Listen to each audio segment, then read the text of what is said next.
Добрый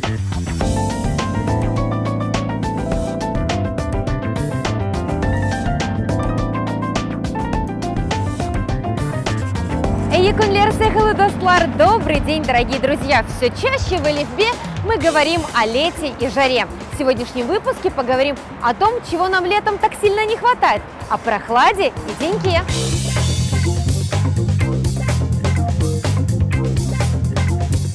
Друзья, тень – это талда, талдалык, а также можно сказать кольге. Тень от дерева – перекнун талдасы.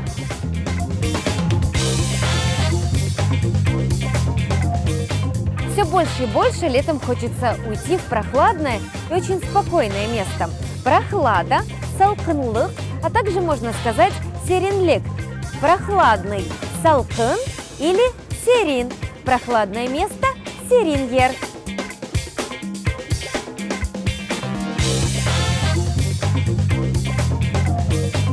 Часто таким спокойным местом становится набережная Днепра.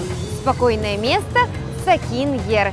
Сидеть в спокойном месте – Сакингер де Отырмак. Друзья, на этом я с вами прощаюсь.